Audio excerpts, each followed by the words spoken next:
سلام دوستان، امیدوارم که حال دلتون عالی باشه. به چنل نیمکت خوش اومدین. من بهزادم و با اولین ویدیو در خدمتتون هستم.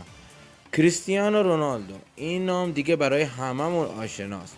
به جرئت میتونم بگم هیچ کس در هیچ جای دنیا نیست که دیگه کریس رونالدو رو نشناسه، حتی در دور افتاده ترین نقاط دنیا. ولی من حالا یه بیوگرافی مختصر در مورد رونالدو بهتون میگم تا به ادامه ویدیو بپردازیم. رونالدو بازیکن تیم ملی پرتغال و بازیکن اسبق باشگاه اسپورتینگ لیسبون، منچستر یونایتد، رئال مادرید و یوونتوس ایتالیا است. این عجوبه پرتغالی 5 بار به عنوان مرد سال فوتبال جهان شناخته شده و توپ طلا رو تصاحب کرده.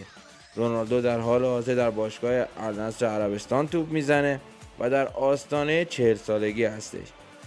و اما کریستیانو رونالدو بار دیگه به همه دنیا نشون داد که سن فقط و فقط واسهش یه عدده و در 38 سالگی با 54 گل بهترین گلزن جهان بین تمام لیگ‌های معتبر بالاتر از بازیکن‌های مثل کین، هالند و امباپه قرار گرفته.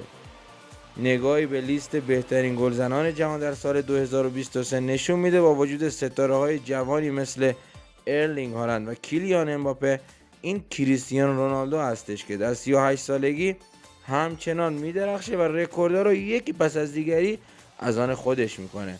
رونالدو در مورد احساس خودش درباره عنوان برترین گلزن سال گفته: از این بابت خیلی خوشحالم، چه به صورت تیمی و چه به صورت فردی. سال خوبی داشتم، گل‌های زیادی زدم و به النصر و تیم ملی پرتغال کمک زیادی کردم. من به این افتخار میکنم و همینطور ادامه خواهم داد. رونالدو گفت: من احساس شادی میکنم، سال بعد سعی میکنم دوباره همه چیز رو اینجا انجام بدم.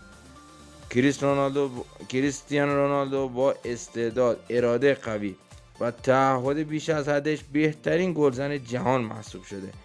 اون با عملکردی برجسته و توانمندی‌های بیشماری که داره، عنوانی که شایسته‌اش هستش رو به دست آورده.